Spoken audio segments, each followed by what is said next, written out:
What are the things that you fear that's been keeping you from living your dream? That's been keeping you from doing some things that you would like to do? Just think about those things. Every time your voice speaks and thinks about having something new, fear is there to squash it. Every time you want to try something new, fear is there to squash it. Every time you want to go somewhere new, fear is there to squash it. The big problem I see in the world today is that too many people are letting fear always win these inner conflicts. What if you don't do it? What if you don't chase your dreams? What if you don't stand up for yourself? What if you do not step up to the plate and take that challenge? You have no idea of the breathtaking future that's on its way to you, that's asking you, please let me through. When you decide that you are good enough, when you decide you give yourself permission to have it all, have all the love, have all the health, when you give yourself permission, it's like the inside of your champion is saying, let me out. Fear forces evolution. Fear is good. Fear are instincts. Fear is the radar that tells you what you need to do, how to exist, and what's going to keep you alive. Fear can keep you in your comfort zone. It's safe there. You know what to expect, but nothing grows there. Life happens outside the comfort zone. So let's look at how we can begin to take some steps to restructure that fear, to begin to expand our visions of ourselves, to begin to increase our self-esteem. Webster said that self-esteem means competence and satisfaction in oneself. Look at your life right now. Whatever you've done up to this point in time, your life is working. Whatever you have produced, it came out of you as a result of the kind of person that you have become. You have to be fearless. You have to be completely fearless and have utmost belief in whatever that feeling is inside you. It's all a mindset. It's how bad you want something, and nothing tastes better than when you've earned it. There's no better feeling than when you've earned it. So just start. Stop talking about it. If not now, when? If not you, then who? Listen, someone else is starting right now. As long as you got air in your lungs, you have an opportunity to improve your current situation. So human up, accept the challenge, change your associations, and soon you will find yourself receiving accolades and congratulations. But first you gotta say I do to the new you and commit to a lifetime of small wins that at times will seem meaningless and pointless. Are you in a position to quit? Or are you in a position to go harder? Are you in a position to go stronger? Are you willing to dig and go as far as you can in your life? Are you willing to suffer? So instead of boxing yourself in and thinking only about all the different ways that something could be bad, could break, could fall to pieces, think about all the things that you could do if you take the action. The most common fears that we experience, which often sabotage all hope for success, are the fears of failure, poverty, and loss of money. These fears cause people to avoid risk of any kind and to reject opportunity when it is presented to them. They are so afraid of failure that they are almost paralyzed when it comes to taking any chances at all. There are many other fears that interfere with our happiness.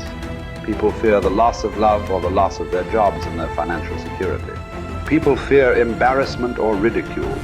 People fear rejection and criticism of any kind. People fear the loss of respect or esteem of others. These and many other fears hold us back throughout life.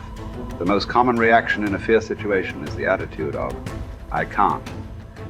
This is the fear of failure and loss that stops us from taking action. It is experienced physically, starting in the solar plexus. When people are really afraid, their mouth and throat go dry, their heart starts pounding. Sometimes they breathe shallowly and their stomach churns. Often they feel like getting up and running to the bathroom. These are all physical manifestations of the inhibitive negative habit pattern, which we all experience from time to time. Whenever a person is in the grip of fear, he feels like a deer caught in the headlights of a car. This fear paralyzes action. It often shuts down the brain and causes the individual to revert to the fight or flight reaction. Fear is a terrible emotion that undermines our happiness and can hold us back throughout our lives. Fear makes come true that which one is afraid of. Now, even if it only comes true in the imagination, we must experience the tortures of that which we fear. Tortures often as not worse than those if what we feared actually came to pass physically in our lives. It's why the old line, "A coward dies 1,000 deaths. A brave man dies but once," is really true. Fear makes come true that which one is afraid of. If fear of something is held long enough, it may well bring on that which we fear, but it really doesn't make much difference because experiencing the fear is the same thing. That is, as far as our mind and body are concerned, it's actually happening over and over again, doing its inevitable damage to our physical bodies. Ralph Waldo Emerson said that fear is ignorance. Whenever we're afraid of something, I don't mean the perfectly natural, normal fears that work to keep us alive, but the gnawing, unreasoning, illogical, and neurotic fear of something. It's only because we don't know the real truth about it. If we did, the fear would vanish. That would include a neurotic fear of death, the fear that we are not liked or loved, and so forth. I think the thing to remember here is that when we fear something, it takes its toll on our mind and body just as if that which we fear had in fact come to pass. And we can bring to pass that which we fear. If you want to change attitudes, start with a change in behavior. In other words, begin to act the part as well as you can of the person you would rather be, the person you most want to become. Gradually, the old fearful person will fade away. Dr. Frankl learned that by controlling his attitude, the concentration camp fell away. His mind was free to roam where he wanted it to roam, think about what he wanted it to think about. It was as free as the birds, freer really, for it could fly to the ends of the earth, to the ends of imagination in an instant. And so can yours, and so can mine. You need large amounts of self-discipline to deal courageously with all the fear-inducing events of your life. This is probably why Churchill said, "Courage is rightly considered the foremost of the virtues, for upon it all others depend."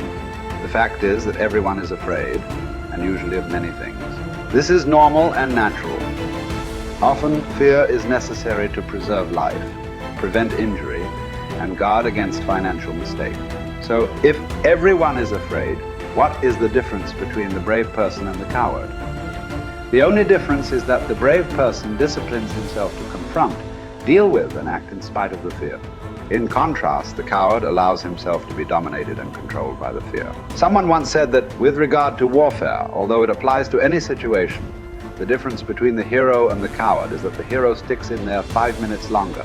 Fortunately, all fears are learned. No one is born with fears. Fears can therefore be unlearned by practicing self-discipline repeatedly with regard to fear until it goes away. Your ability to confront, deal with, and act in spite of your fears is the key to happiness and success. One of the best exercises you can practice is to identify a person or situation in your life of which you are afraid and resolve to deal with that fear situation immediately. Do not allow it to make you unhappy for another minute. Resolve to confront the situation or person and put the fear behind you. The only way to deal with a fear is to address it head on. Remind yourself that denial is not a river in Egypt. The natural tendency of many people is to deny that they have a problem caused by fear of some kind. They're afraid of confronting it. In turn, it becomes a major source of stress, unhappiness, and psychosomatic illness. Be willing to deal with the situation or person directly. As Shakespeare said, take arms against a sea of troubles, and in so doing, end them. The companion of fear is worry. Like twin sisters, fear and worry go around together. Mark Twain once wrote, "I have worried about a lot of things in life, and most of them never happen." So if you want to do something, if you've thought about something you want to do, take it head on. Decide that you're going to start looking at it, start doing research on it, start tackling it, start becoming involved in whatever and wherever it might lead you to begin to explore the possibilities in that particular thing that you're seeking so that you can begin to learn all you can about it. Decide that you're going to face it, that whatever shortcomings you have, that you're going to strengthen yourself there. Whatever training that's required, that you're going to go get that training, that you're going to get started right now. George Washington Carver would say, do what you can, where you are with what you have, and never be satisfied. S.B. Fuller used to say, and you heard Joe Dudley talk about, always strive to be more than that which you are. Yeah, don't get satisfied with yourself. Always know that wherever you are, you can enjoy more, that you deserve more. But most people, you know what they do? Most people go through life quietly and safely, tiptoeing to an early grave. Find out what it is you want and go after it as if your life depends on it. Why? Because it does.